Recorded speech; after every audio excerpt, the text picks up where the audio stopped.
My brother ignores my dying wife for 8 months. Now he's begging me to save his life. I lost Eloise in the brutal winter of 2023. She was only 32. She was caught in a horrific 5-car pileup on Interstate 90, and while we prayed for a miracle during her coma, you always desperately cling to the delusion that they'll wake up. She never did. For 8 agonizing months, my existence was confined to the neurological ICU at Harborview. I slept on a rock-hard vinyl love seat, survived on bitter cafeteria coffee, and watched the rhythmic rise and fall of her ventilator. My family? Ghosts. My older brother, Reginald, and my father lived exactly 40 minutes away. They'd shoot over a text saying, "Thinking of you, stay strong," but never walked through those doors. Reginald didn't once offer to mow my lawn. My dad didn't once bring a hot meal. Empty texts. That was the extent of their support. But then there was Phineas. He was this 22-year-old kid Eloise had hired to help run her independent pottery studio. When Eloise got hurt, Phineas didn't panic and find a new job. Every single evening, after spending 9 hours fulfilling orders completely alone, Phineas would ride the commuter train down to the hospital. He brought her favorite indie folk playlists, playing them softly on a speaker. He brought in clay samples, gently rubbing the textured surfaces against Eloise's fingertips, hoping the familiar sensation might spark some brain activity. On the nights I was completely shattered, Phineas would forcibly order takeout, hand me a fork, and refuse to leave until I ate. He kept Eloise's dream alive while she was dying, and he kept me tethered to the earth. After Eloise passed, the silence from my family was deafening. Reginald called twice before vanishing back into his schedule. Phineas, however, kept the studio running. He'd show up at my house on Sunday mornings with fresh bagels. We'd sit on my patio, drinking coffee, and he'd tell me stories about Eloise's fierce artistic vision. He mourned my wife with the same devastating intensity that I did. Before the accident, Eloise and I had saved $114,500 in a joint business account to buy a larger commercial warehouse. After she died, that money felt radioactive. I couldn't touch it. That brings us to last Thursday. My dad summoned Reginald and me to his estate attorney's office in downtown Seattle. The atmosphere was incredibly tense because Reginald's software startup had just spectacularly imploded. He was drowning in debt, staring down bankruptcy, and about to lose his custom-built house. While the lawyer stepped out, Reginald started aggressively venting. He leaned over the mahogany table and said, "Look, I know about Eloise's commercial expansion fund. You're sitting on over $100 grand. I need an $85,000 loan right now, or I lose my home. It's family money. It stays in the family." I looked at him, completely disgusted. I calmly reached into my briefcase, pulled out a transfer authorization form, and set it on the desk. "I'm not loaning you a dime, Reginald. That money is going to Phineas." Reginald's jaw dropped. His face flushed a dark purple. "Are you out of your mind? You're giving 6 figures of our family's wealth to some minimum wage clayboy?" My dad slammed his hand on the table. "Son, listen to reason. Your brother is facing financial ruin. Phineas is an employee. Reginald is your flesh and blood. You'd let your own brother become homeless for a stranger?" "Phineas isn't a stranger," I fired back, my voice echoing in the stifling office. "He was the one holding my wife's hand when her oxygen dropped. He was the one feeding me when I couldn't stand up." Reginald stood up, knocking his leather chair backward. "I had investor meetings. I was trying to build a legacy for this family. You're throwing our future away out of pure spite." I just looked at him with absolute pity. "You build a legacy by showing up when the world is ending, Reginald. You weren't too busy. You were just too cowardly to look at a dying woman." The attorney walked back into the room. Without breaking eye contact with my brother, I slid the signed document across the desk. "Execute this transfer immediately, please. The full balance to Phineas's new LLC." I picked up my coat, walked out to the elevator, and let the heavy glass doors seal shut behind me, leaving Reginald shouting at a piece of paper he would never touch. The drive back to my house was the quietest 30 minutes of my life. I didn't turn on the radio. I didn't check my phone when it buzzed 3 times in the cup holder. I just watched the gray Seattle drizzle smear across the windshield and felt a strange, cold clarity. For months, I'd been walking around with a hollowed-out chest, feeling like I owed the world something for surviving while Eloise didn't. In that lawyer's office, that weight just evaporated. I pulled into my driveway and saw Phineas's beat-up 2012 Subaru parked out front. He was sitting on the porch steps, wearing a paint-stained hoodie, scrolling through his phone. He looked up and waved, a small, tired smile on his face. He didn't know yet. He thought we were just having our usual Thursday check-in about the studio's kiln maintenance. "Hey," he said as I climbed out of the car, "the radiator in the back room is acting up again. I think we might need a pro to look at it before the damp sets into the greenware." I stood there for a second, just looking at him. He was worried about a $50 repair while I had just signed over a life-changing amount of money to him. "Forget the radiator, Finn," I said. "We're moving." He frowned, standing up. "Moving? Like the studio? Is the landlord finally kicking us out?" "No," I said, reaching for my keys. "We're buying the warehouse on 4th, the one Eloise wanted. I just authorized the transfer. It's yours. The business, the building, the funding, all of it." Phineas didn't jump for joy. He didn't scream. He actually turned a little pale and sat back down on the steps. "I can't take that, man.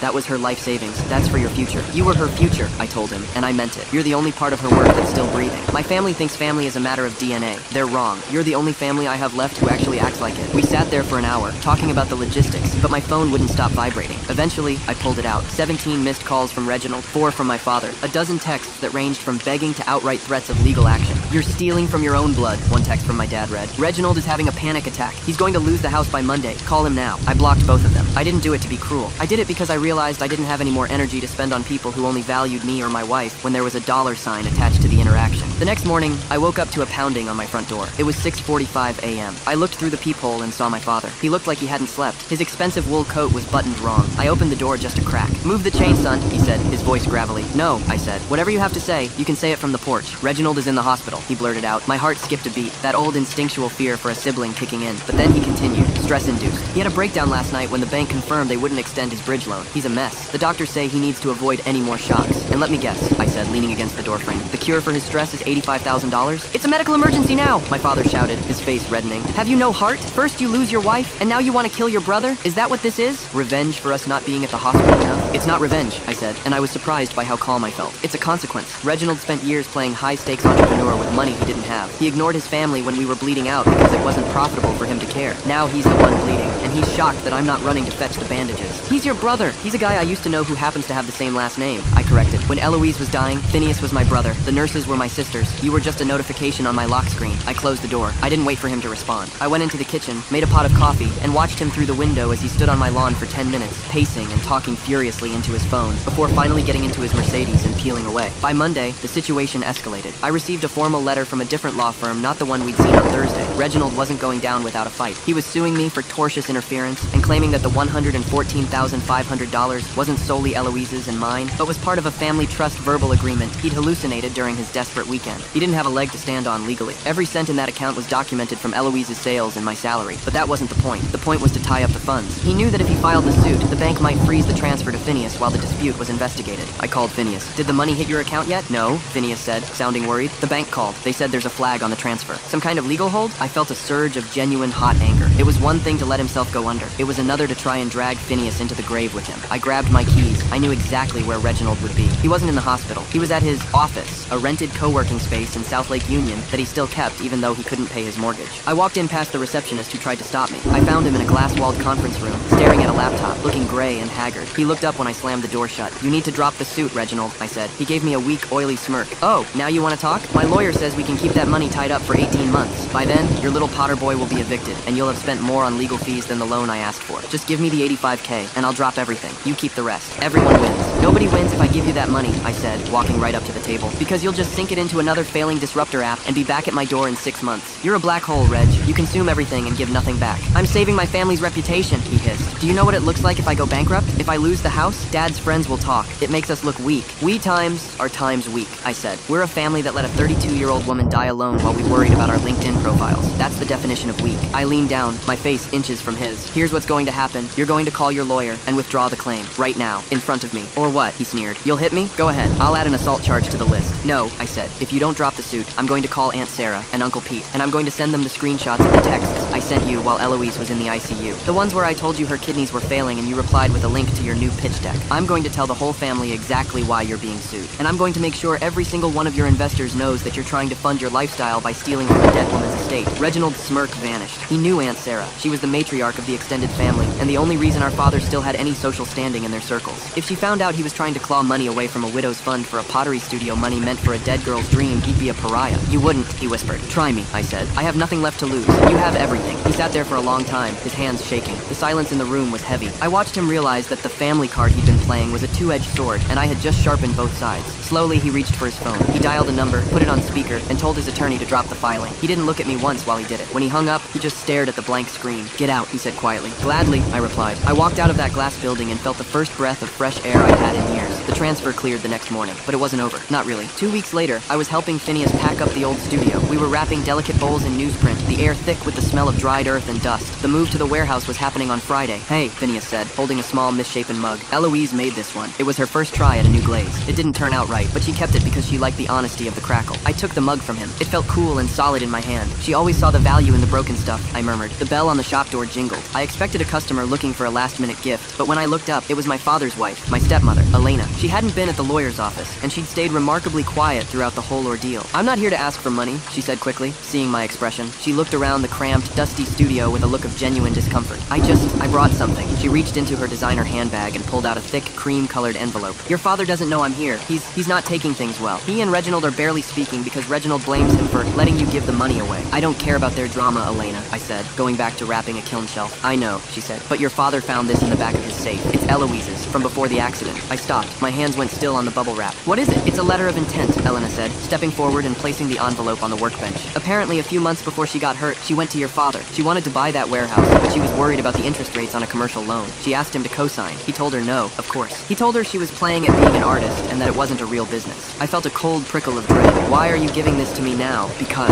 Elena said, her voice dropping to a whisper, there's a second page. It's a personal note she left with him. She told him that if anything ever happened to her, she wanted the studio to go to Phineas. She had it all written out, like an informal will. Your father kept it hidden because he didn't want you to have any more excuses to stay connected to this life. He wanted you to come back to the family firm. I grabbed the envelope and ripped it open. The handwriting was unmistakable. Eloise's loopy, hurried script. If I'm not here to see the new space, it read. Finn gets the keys. He's the heart of the place. Don't let the suits take it, please. I looked at the date. It was dated 3 weeks before the crash. My father had known this entire time. He had watched me mourn, watched me struggle, watched me fight with Reginald over that money, all while holding a document that proved I was doing exactly what Eloise wanted. He hadn't just been indifferent, he had been a saboteur. He's a monster, I said, the words barely audible. He's a man who likes control, Elena corrected sadly. He thought if the studio failed, you'd have nothing left but him. He didn't realize that nothing is exactly what you'd prefer over him. She turned to leave, but stopped at the door. Reginald's house goes up for auction on Thursday. He's moving into your father's guest suite. It's going to be a very small, very bitter world in that house from now on. She left, and I stood there holding the letter. Phineas was watching me, his eyes wide. What does it say? He asked. I handed it to him. I couldn't even speak. I watched his face as he read it, watched his eyes fill with tears as he realized that his mentor, the woman he'd looked up to like a big sister, had seen him, really seen him. She knew, he whispered. She knew I could do it. Yeah, I said, wiping my eyes with the back of my hand. She knew. The warehouse move went ahead. It was a beautiful, sprawling space with high ceilings and massive windows that let in the weak Seattle sun. We set up the wheels in a row, organized the glazes by color, and hung a huge sign over the door. Eloy's. For a few weeks, things were peaceful. I helped Phineas with the books in the evenings, and during the day, I went back to my own job, feeling like a human being again. I had blocked my father and Reginald on everything. I thought the wall was high enough. Then, I got a call from an unknown number. Usually, I'd ignore it, but something made me pick up. Is this the owner of Eloise's studio? A woman's voice asked. She sounded professional, clipped. It is. How can I help you? This is Sarah Higgins from the City Planning and Development Office. We're reviewing the commercial permits for the 4th Avenue warehouse. There's been an anonymous complaint filed regarding the zoning of the kiln ventilation system. We're going to need to send an inspector out tomorrow morning, and until the inspection is cleared, we're issuing a temporary cease and desist on all firing operations. I felt a pit form in my stomach. A cease and desist? We just moved in. The ventilation was inspected during the sale. The complaint alleges the system was modified post-sale without a permit, she said. If the kilns are running when the inspector arrives, it's a $5,000 fine per day. I hung up and looked at Phineas, who was currently loading a batch of custom wedding favors into the big electric kiln. If we didn't fire them tonight, they wouldn't be ready for the client on Saturday. Finn, stop, I said. I didn't need to guess who had filed the complaint. Reginald was sitting in our father's guest house with nothing to do but stew in his own failure and look for ways to poke holes in my life. He knew the warehouse was our fresh start. He knew that a delay in orders could tank a small business's reputation before it even got off the ground. But he didn't realize one thing. I wasn't the grieving, broken man I was 8 months ago. I was someone who had already lost the most important thing in the world. There was nothing he could do to me that compared to that. I called the number back. Miss Higgins, I'd like to know who filed that complaint. I can't disclose that information, sir. Is it a Mr. Reginald Vance? There was a long pause on the other end. I'm sorry, I can't confirm that, but I would advise you to ensure your paperwork is in order for tomorrow at 8 a.m. I looked at the letter Eloise had written, framed now on the wall of the new office. I looked at Phineas, who was looking at me with a mixture of fear and determination. We aren't stopping, I told him. Load the kiln, fire it, I'll deal with the inspector. But the fine. I don't care about the fine, I said. This isn't about the money anymore. It's about not letting the ghosts win. That night, I didn't go home. I stayed at the warehouse,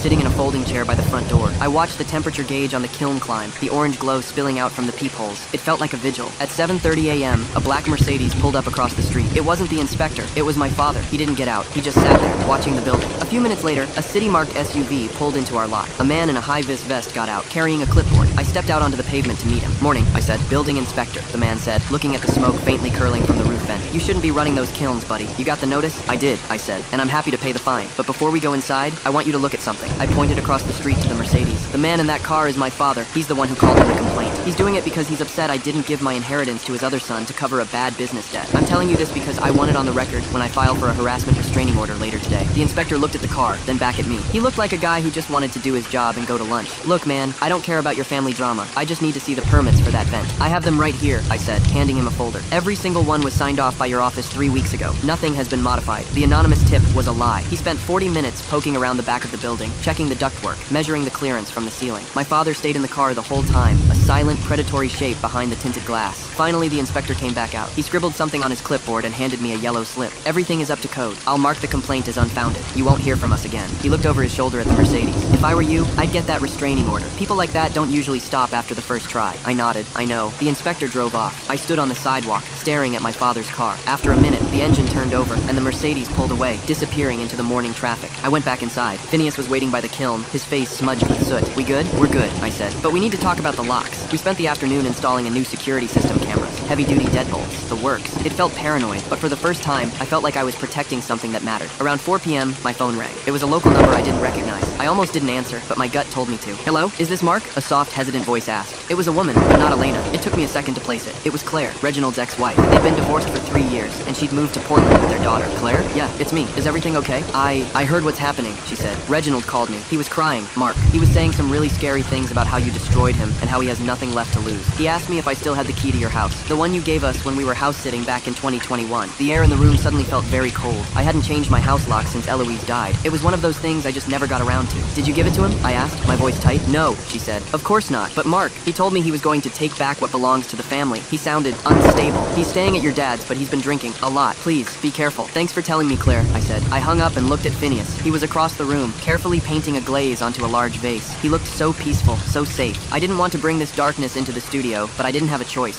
Finn, I said, I need you to stay here tonight. Lock the doors from the inside. Don't open them for anyone but me. I have to go to my house. What's wrong? Just a loose end, I said. I'll be back in a few hours. I drove home, my heart hammering against my ribs. I kept expecting to see the Mercedes or Reginald's old SUV behind me. When I pulled into my driveway, everything looked normal. The porch light was on. The neighbor's kids were playing in the yard 2 houses down. I walked up to my front door and reached for my keys, but I stopped. The door was already slightly ajar. I didn't call the police. Not yet. I knew if I did, my father would use his influence to sweep it under the rug, call it a family misunderstanding, and Reginald would be back on the street by morning. I needed him to see that this was over. I pushed the door open quietly. The house smelled like stale beer and something else, something familiar. I walked into the living room. Reginald was sitting on my sofa. He wasn't holding a weapon. He was holding a cardboard box, Eloise's box. The one from the top of our closet that held her old sketchbooks, her wedding veil, and the letters we'd written to each other during our first year of dating. He was throwing the letters, one by one, into the fireplace. The pilot light was on, and a small, flickering flame was consuming the paper. Stop, I said. He didn't jump. He just looked up, his eyes bloodshot and unfocused. He looked 20 years older than he had 2 weeks ago. You think you're so much better than me, he rasped, because you're the loyal one, the one who stayed. But you're just a coward, Mark. You're hiding in your grief because you're too scared to live a real life. This stuff, it's just paper. It doesn't mean anything. It means everything to me, I said, walking toward him. Stay back, he said, reaching into the box and grabbing her veil. The delicate lace caught the light. You want to play hardball? You want to threaten my reputation? Let's see how you feel when all your precious memories are ash. If you burn that, Reginald, I'm not calling the cops, I said, my voice dangerously low. I'm calling the bank. I know about the offshore account Dad set up for you in the Caymans back in 2018. The one you've been using to hide your consulting fees from the IRS. Reginald froze. His hand was inches from the flame. You don't know anything about that. I know the account number, I lied. I didn't, but I knew my father, and I knew how he operated. He'd mentioned a rainy day fund once at Christmas when he was 3 scotch and sodas deep. I know the bank, and I know the name of the shell company. If that veil touches the fire, I'm sending an anonymous tip to the Treasury Department. They don't care about family legacy. They care about tax evasion. Reginald's hand trembled. He looked at the veil, then at me, then at the fire. He was a cornered animal, realizing that every bridge he'd tried to burn was the one he needed to get home. You'd ruin Dad too, he said. Dad ruined himself the day he hid Eloise's letter, I said. I'm just the one turning on the lights. Slowly, Reginald pulled his hand back. He dropped the veil back into the box. He looked like he was about to collapse. I have nowhere to go, Mark, he whispered. The bank took the house today. Dad is. He's making me sleep in the maid's quarters. He tells me every hour how much of a disappointment I am. I just wanted a win. Time. Then go get one, I said. Get a job. Go to rehab. Do something that doesn't involve stepping on other people to feel tall, but stay away from me, and stay away from her things. I walked over, took the box from his lap, and pointed toward the door. Leave the key on the table. He stood up, his movements heavy and awkward. He fished the key out of his pocket, set it on the coffee table, and walked out without another word. I heard his car start and pull away. I sat down on the floor, holding the box to my chest. I felt sick. I felt exhausted. But I also felt, for the first time since the accident, like the air in my house belonged to me again. I spent the next hour meticulously checking every room. He hadn't taken anything else. He just wanted to hurt me where it was soft. I called a locksmith and paid triple for an emergency midnight change. Then, I drove back to the warehouse. Phineas was asleep on the small sofa in the office, a sketchbook open on his chest. I didn't wake him. I just sat at the workbench and pulled out the letter Elena had given me. Don't let the suits take it, please. I picked up a piece of charcoal and turned to a fresh page in the studio logbook. I started sketching not a bowl or a vase, but a design for a memorial garden in the courtyard of the warehouse. A place with benches and wind chimes made of fired clay, and flowers that bloomed even in the gray Seattle winter. The next morning, the sun actually came out. It was one of those rare, bright days where the city feels like it's been scrubbed clean. I was at the studio early, helping Phineas unload the kiln. The wedding favors had turned out perfectly, a deep, shimmering blue that looked like the ocean at dusk. Mark, Phineas said, looking out the front window. You might want to see this. I walked over. A delivery truck was parked out front. 2 men were unloading a massive, heavy-duty industrial kiln, the kind that costs more than a mid-sized sedan. We didn't order that, I said, walking out to the sidewalk. There must be a mistake. Delivery for Eloise's studio, the driver said, checking his clipboard. Paid in full. It's a gift. From who? He flipped a page.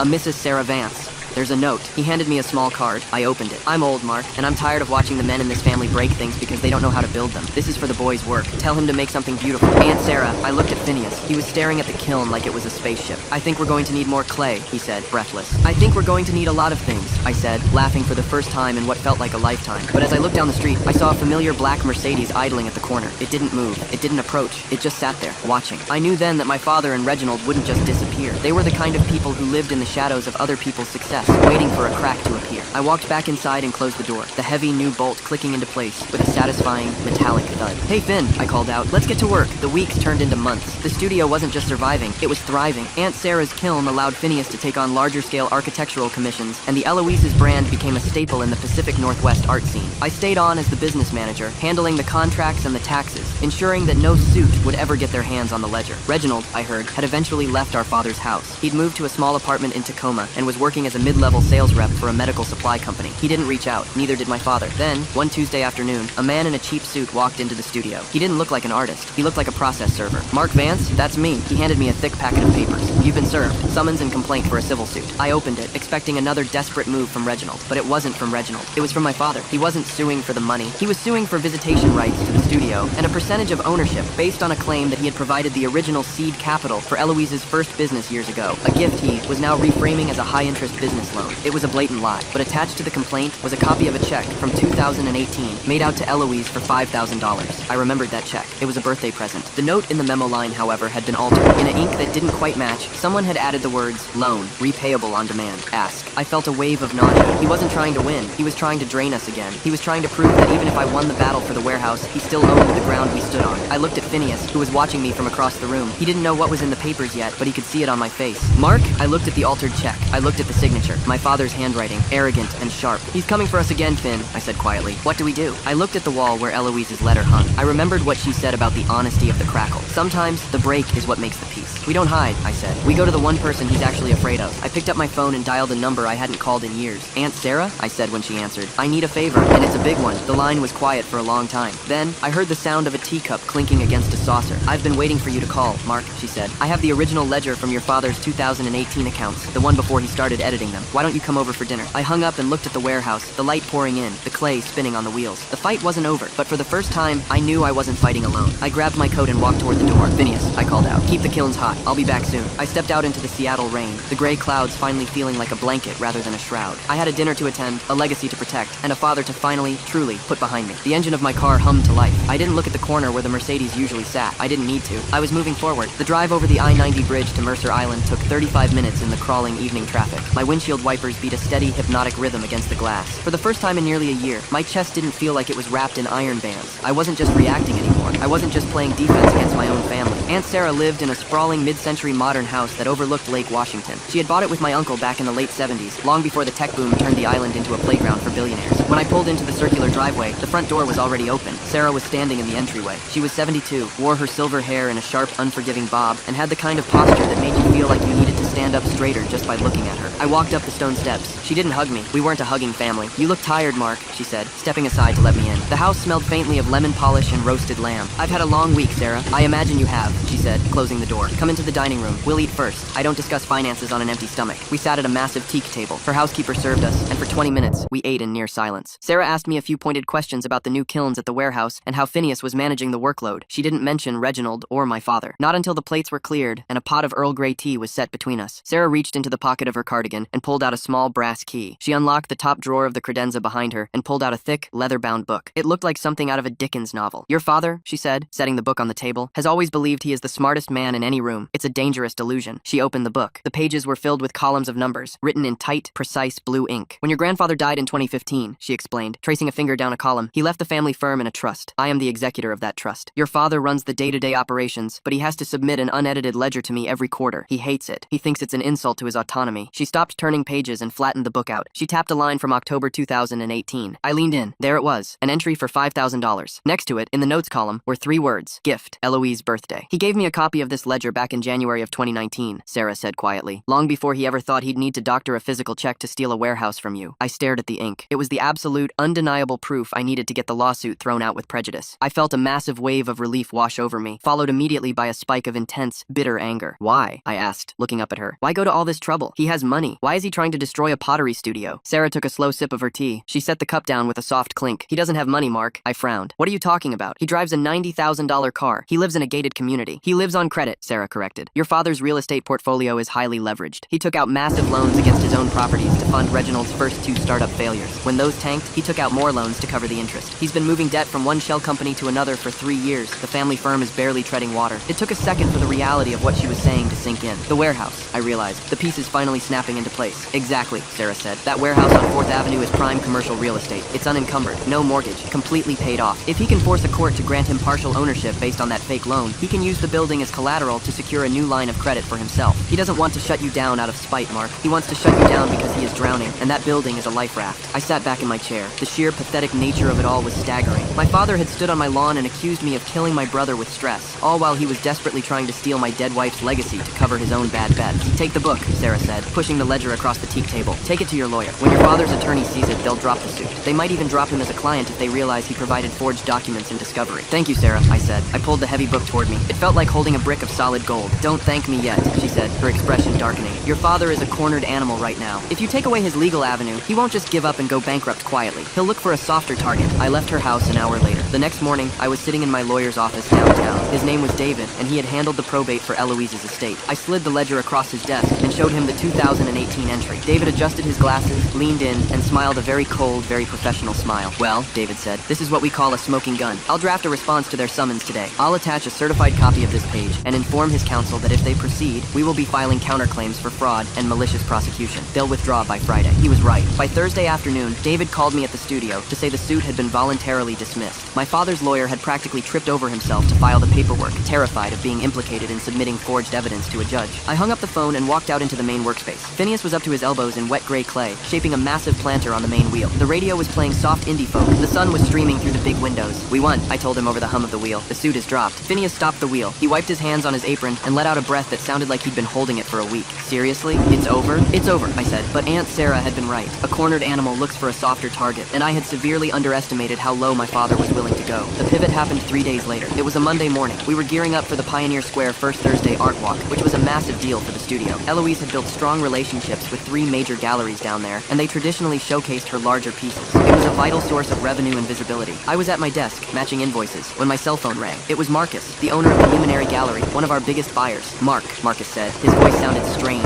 uncomfortable. Listen, man, we need to talk about the showcase this week. Sure, I said, pulling up his file on my laptop. We have the 6 large cobalt vases ready to go, and Phineas finished the textured wall hangings. We can deliver them tomorrow. Yeah, about that, Marcus hesitated. I don't think we can display the new pieces. Actually, I need to pull the Eloise's studio showcase entirely from the front window. I stopped typing. Marcus, what's going on? We've been planning this for 2 months. The work is spectacular. I know it is, he said, but I got a phone call yesterday from someone very prominent in the local arts endowment board. They said there's a lot of discomfort in the community right now regarding your studio. Discomfort about what? About the fact that you're using an uncredited assistant to churn out work under a dead woman's name, Marcus said quietly. The caller said it's exploitative, that you're running a sweatshop operation, capitalizing on Eloise's tragedy to sell imitation pieces manufactured by a kid making minimum wage. They threatened to organize a boycott of the gallery if I prominently feature the work. My blood ran cold. The sheer, calculated malice of it took my breath away. He couldn't steal the building, so he was trying to destroy the brand. He was trying to make the name Eloise's toxic in the one city where it mattered. Marcus, I said, my voice dangerously calm. Who called you? Was it an older man? Sounded like a lawyer? I can't say, Marcus deflected. You know how this city is, Mark. It's a small circle. Reputation is everything. If the board thinks you're defrauding collectors by passing off this kid's work as Eloise's legacy, I can't risk my gallery being associated with a scam. It's not a scam, I fired back. Phineas is the owner of the studio. Everything is clearly labeled. We never claim he is Eloise. We claim he is continuing her vision. You know this. You've met him. I'm sorry, Mark. The decision is final. I have to look out for my business. He hung up. I slowly put the phone down. I looked through the glass wall of the office. Phineas was carefully loading the last of the cobalt vases into packing crates, completely unaware that the show he had been working 18-hour days for had just been canceled. 10 minutes later, the phone rang again. It was the curator of the second gallery. Same story. Same anonymous concerns from a prominent community member. They were dropping us from the First Thursday walk. My father was methodically cutting off our oxygen. He was using his country club connections and his money to poison the well. I walked out of the office. The warehouse suddenly felt huge and empty. Phineas looked up from the crates, holding a roll of bubble wrap. He saw my face and his smile faded immediately. "What's wrong?" he asked. "Don't pack the crates," I told him, the words tasting like ash in my mouth. "Marcus just canceled. So did the Obsidian Gallery." Phineas dropped the bubble wrap. He looked at the vases, then at me. "Canceled? Why? Was the glaze wrong? I can fix the firing schedule, I can." "It's not the glaze, Finn." I walked over and leaned against the heavy wooden work table. "It's my father. He's calling the gallery owners. He's telling them that we're running a scam, that you're just a cheap proxy and I'm exploiting Eloise's death for profit." Phineas stared at me. All the color drained from his face. This wasn't a legal battle over a deed. This was an attack on the one thing Phineas cared about more than anything else in the world, his integrity and his respect for Eloise. "He's telling people I'm faking her work?" Phineas whispered, his voice cracking. "He's trying to starve us out. He wants the warehouse to go under, so I have to sell it, probably to him, at a massive loss." Phineas looked down at his hands, heavily stained with blue dye and gray clay. He looked younger than 22 in that moment. He looked like a kid who had just been told the world was entirely corrupt. "Maybe he's right," Phineas said softly. "Don't you dare say that. Mark, look at me." He gestured to his paint-splattered clothes and the massive, echoing warehouse. "I'm not her. I can replicate her techniques, but I don't have her name. If the galleries drop us,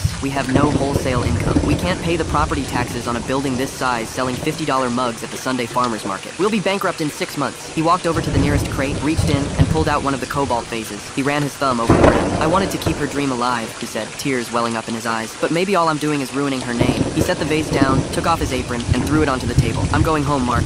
I need to not be here right now." He walked out the front door into the gray afternoon. I didn't try to stop him. I knew what it felt like to have your heart carved out by my family. I stayed in the warehouse alone for a long time. The silence was heavy. The kilns were cold. My father had found the soft spot. He knew he couldn't break me with a lawsuit, so he broke the kid instead. I walked over to the electrical panel and killed the main breakers. Then I grabbed my keys, locked the front doors, and pulled the metal security gate shut. I didn't drive home. I drove straight to the University District. Phineas lived in a cramped third-floor walk-up above a vegan bakery. The hallway smelled like nutritional yeast and old carpet. I pounded on his door. No answer. I pounded again, harder, the wood rattling in its cheap frame. "Go away, Mark," a muffled voice came from inside. "Open the door, Finn, or I'm going to sit out here and call you every 30 seconds until my battery dies." A minute later, the deadbolt clicked. Phineas stood there in his socks. His apartment was exactly what you'd expect for a 22-year-old artist. A mattress on the floor, milk crates for bookshelves, and sketches taped to every square inch of the drywall. But what caught my eye was the faded canvas duffel bag open on the bed. He was throwing rolled-up t-shirts into it. "What are you doing?" I asked, stepping inside and closing the door behind me. "I'm going to my mom's place in Spokane," he said, not looking at me. He grabbed a handful of socks from a laundry basket. "I'll sign the LLC back over to you. You can sell the building. You're right. It's paid off. You'll get a good price. You can take the money and actually start over." "Stop packing," I said. "Mark, I'm a liability. You heard what Marcus said. They think I'm a fraud. They think you're a fraud. As long as I'm attached to Eloise's name, your father is going to keep using me to drag her through the mud." I walked over, grabbed the duffel bag off the mattress, and dumped it upside down on the floor. "Hey, listen to me," I said, getting right in his face. "My father doesn't care about art. He doesn't care about integrity. He cares about leverage. He's attacking you because he knows you're the only thing keeping that studio alive. If you run to Spokane, he wins. He gets the building, he pays off his debts, and Eloise's name actually does disappear. Is that what you want?" Phineas stared at the pile of clothes on the floor. His shoulders slumped. "I don't know how to fight guys like that. I just make pots." "You don't have to fight him. I'll fight him. You just have to make the pots." I pointed a finger at his chest. "Put your shoes on. We have 3 days until First Thursday." "First Thursday is canceled, Mark. The galleries dropped us. They dropped us from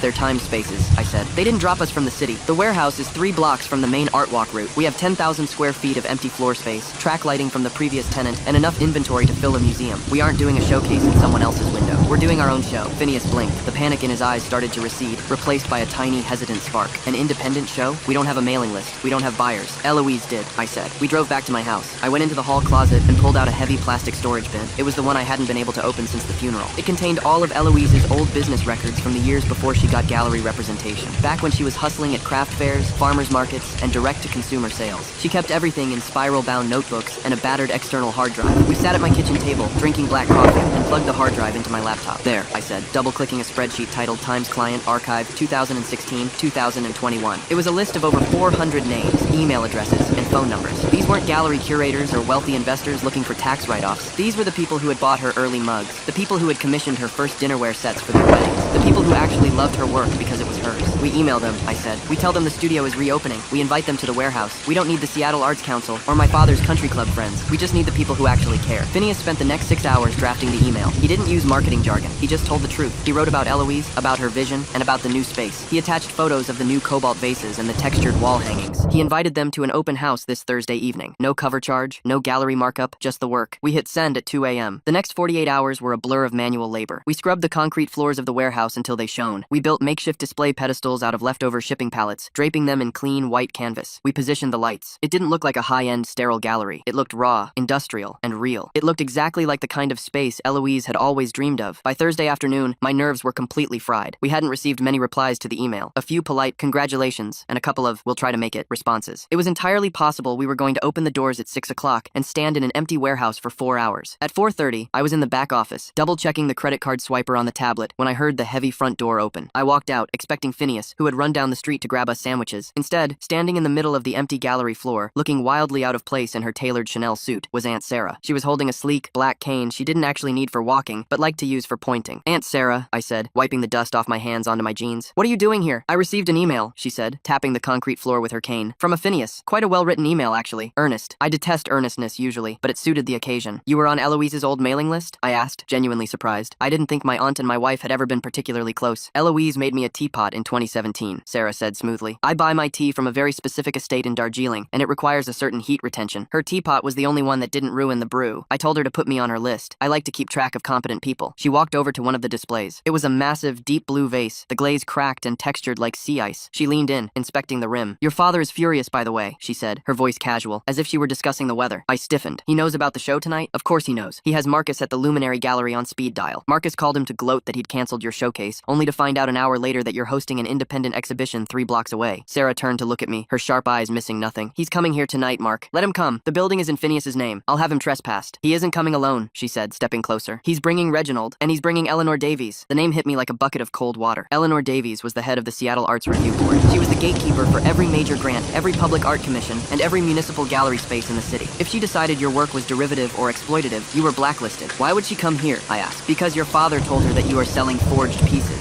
Sarah said softly. "He told her that you're preying on the sympathy of the local arts community to sell mass-produced garbage. He intends to walk in here with her, have her inspect the work, and publicly declare it a fraud in front of your buyers. He wants a spectacle. A spectacle kills the brand permanently." I looked around the beautiful, quiet warehouse. We had poured our souls into this. Phineas had bled for these pieces, and my father was going to use his social weight to crush it in a single evening. "I have the ledger," I said, my voice hardening. "I can threaten to expose him." "Extortion in a crowded room is a messy business, Mark," Sarah warned. "And Eleanor Davies doesn't care about your father's bookkeeping. She only cares about the art. If your father convinces her the kid is a hack, she'll ruin him regardless of what happens to your father's finances." The front door opened again. Phineas walked in, carrying a brown paper bag smelling of roasted turkey and sourdough. He saw Aunt Sarah, froze, and looked at me, completely confused. "Finn," I said, "we have a problem." I explained the situation. As I talked, the life drained out of his face all over again. He set the sandwich bag on the counter. "Eleanor Davies," he whispered. "She wrote the textbook we used in my ceramics program. She's a legend." "She's a snob," Aunt Sarah corrected briskly, "but a very powerful one." "I can't defend my work against her," Phineas said, his hands starting to shake. "If she comes in here looking for flaws, looking for proof that I'm just copying Eloise, she'll find it. I'm not her. I don't have her exact touch." "Phineas, look at me," I said, but he was already backing away. "I should pull the pieces," he said, his breathing getting shallow. "I should just lock the doors. If we don't open, they can't do the inspection. We can refund anyone who shows up." "No," Sarah said sharply. The crack of her voice made both of us jump. She walked over to Phineas.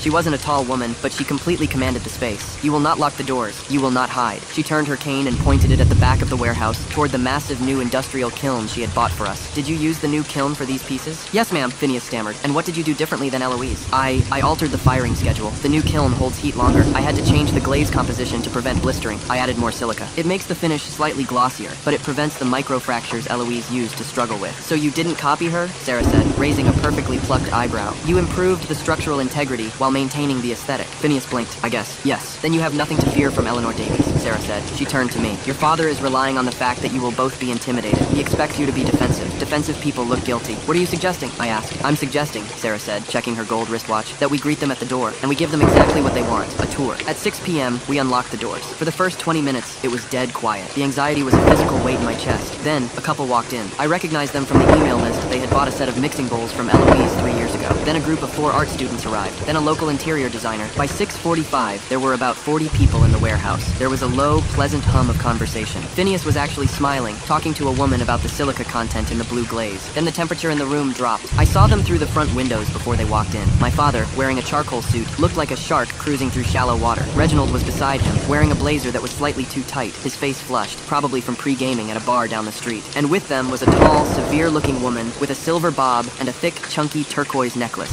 Eleanor Davies. They stepped through the door. My father didn't look at the art. He looked straight at me, a cold, triumphant smirk on his face. He had come to burn the house down. I didn't move. I just watched them navigate through the small crowd. My father was practically vibrating with anticipation. He walked right up to the center pedestal, where the largest of the new cobalt vases sat under a spotlight. "Mark," my father said, his voice loud enough to turn a few heads. He gestured to the woman beside him. "This is Eleanor Davies. I believe you know who she is. I brought her here to save whatever shred of dignity this family has left." Eleanor didn't say hello. She didn't offer her hand. She stepped past my father and approached the vase. She pulled a pair of thick tortoiseshell reading glasses from her purse and slid them onto her nose. She leaned in, her face inches from the ceramic. The room went entirely quiet. Phineas was standing frozen near the cash wrap. Aunt Sarah stood nearby, leaning on her cane, her face an unreadable mask. Eleanor reached out and ran a single manicured finger around the lip of the vase. Then she traced the crazed, ice-like texture of the glaze down the side. "This isn't Eloise's work," Eleanor said, her voice carrying through the silent warehouse. My father smiled. It was a wide, venomous thing. He looked at me, then at the few buyers who had stopped to listen. "Exactly, Eleanor. It's an imitation. A cheap factory copy designed to cash in on my late daughter-in-law's reputation. It's fraud." Eleanor stood up straight and turned to look at him. The expression on her face wasn't agreement. It was profound irritation. "Arthur," she said coldly, "I said it isn't her work. I didn't say it was a copy." My father's smile faltered. "What do you mean? You just said—" "I said what I said," Eleanor interrupted, dismissing him entirely. She turned to look around the room, her eyes landing on Phineas. She knew exactly who he was without needing an introduction. "You, come here." Phineas swallowed hard. He walked over, wiping his palms on his jeans. "You changed the silica ratio in the cobalt dip," Eleanor said, pointing at the vase. "Why?" To accommodate the higher firing temperature," Phineas said, his voice shaking slightly before he found his footing. "Eloise loved this color, but she always struggled with microfractures during the cooling cycle. The new kiln holds heat longer. I added the silica to stabilize the structure so the glaze could stretch without breaking." Eleanor stared at him over the rim of her glasses. Eloise was brilliant, but she was impossibly stubborn about her cooling cycles. "I told her 3 years ago she needed to adjust her silica. She didn't want to lose the depth of the blue," Phineas said quietly. "I figured out a way to layer it. 3 thin coats instead of 1 thick one. It keeps the depth but stops the cracking." Eleanor looked back at the vase. She stood in silence for a full 30 seconds. In the art world, 30 seconds is an eternity. My father looked like he was going to jump out of his skin. "Eleanor," my father pressed. "It's a sweatshop operation. He's mass-producing." "Arthur, shut up," Eleanor snapped. She didn't even look at him. She kept her eyes on the vase. "Don't insult my intelligence. I know a slip-cast factory pour when I see one. This is hand-thrown, and it is spectacular." She finally turned back to my father. The look she gave him was the kind of look you give a dog that just soiled an expensive rug. "If you dragged me down here to settle some petty family inheritance dispute, Arthur, you have severely overestimated our acquaintance," Eleanor said, her tone absolute ice. "You told me someone was dragging Eloise Vance's name through the mud. The only person doing that right now is you." My father's jaw actually dropped. His face flushed that familiar, dangerous purple. "Eleanor, you can't be serious. This boy is a nobody. He's stealing her legacy." "He isn't stealing it," she replied, taking off her glasses. "He's evolving it. He's finishing the conversation she started. It's what any good apprentice is supposed to do." She turned away from my father, completely erasing him from the equation, and looked at Phineas. "I'm curating a ceramics exhibition for the Municipal Gallery in October. The theme is resilience. I want this vase, and I want to see your portfolio for the rest of the collection." Phineas looked like he might faint. "Yes, ma'am, I can. I can send that to you." "See that you do," Eleanor said. She pulled out a card and handed it to him. Then, she glanced over at Aunt Sarah. "Sarah?" Eleanor said, with a slight nod of acknowledgement. "Eleanor," Aunt Sarah replied, tapping her cane once on the concrete. "Shall I show you the textured wall hangings? They're quite something. Lead the way." The 2 women walked off toward the back of the warehouse, leaving my father standing alone in the middle of the floor. The crowd, realizing the drama was over, slowly went back to their conversations. The low hum of the room returned. Reginald, who hadn't said a single word since walking in, wouldn't look at me. He kept his eyes on the floor, his hands shoved deep in his pockets. He turned around and walked out the front door, slipping away into the dark. My father just stood there. His ultimate weapon had just validated the very thing he was trying to destroy. He had no lawsuits left. He had no social capital left. He had nothing. I walked up to him. I didn't feel angry anymore. I didn't feel the burning need for revenge that had kept me awake for the last month. Looking at him, in his expensive suit, built on a mountain of hidden debt and bitter resentment, I just felt tired. "It's over, Dad," I said quietly. He looked at me. His eyes were hollow. He opened his mouth to say something, maybe another threat, maybe an excuse, but nothing came out. The absolute certainty that he had lost, completely and publicly, had finally breached his ego. He didn't yell. He didn't cause a scene. He just turned around, pushed open the heavy glass door, and walked out. I watched him cross the street to his Mercedes, get in, and drive away. I never saw him again. The rest of the night was a blur. We sold 18 pieces, including 4 of the large architectural commissions. Aunt Sarah bought a massive serving platter, paid full price, and told me to make sure Phineas drank some water before he collapsed. When the last customer finally left at 10 o'clock, I locked the front door and pulled the metal gate shut. The warehouse was quiet, smelling of clay and rain from the open back window. Phineas was sitting on the floor, leaning against a packing crate. He had a half-eaten turkey sandwich in one hand and Eleanor Davies's business card in the other. He was just staring at the card, shaking shaking his head. I can't believe that happened, he said. Believe it, I told him, walking over and sitting down on a crate across from him. You earned it. We earned it, he corrected. He looked around the massive space, the track lighting casting long shadows across the concrete. Do you think she would have liked it, the show? I thought about Eloise. I thought about the rock-hard love seat in the ICU, the bitter coffee, the silence. I thought about the first time I saw her hands covered in gray slip, laughing because she'd completely ruined a bowl on the wheel. Yeah, I said, and the tightness in my throat was gone. She would have loved it. We spent the next hour cleaning up. I wiped down the tablet. I packed the receipts into a folder. I turned off the spotlights one by one, until only the small lamp on the office desk was left burning. I didn't owe my family anything anymore. The debt I felt for surviving the winter of 2023 was finally paid. Eloise's name wasn't just a memory. It was carved into the foundation of this building, safe in the hands of someone who actually understood its value. I grabbed my coat and my keys. Phineas was already by the back door, turning off the kiln room lights. See you tomorrow, Mark, he said. See you tomorrow, Finn. I walked out to my car. The Seattle rain had stopped, leaving the streets slick and reflecting the amber glow of the streetlights. I unlocked my door, got in, and started the engine. For the first time in a very long time, I didn't look in the rearview mirror to see who was following me. I just put the car in drive and went home.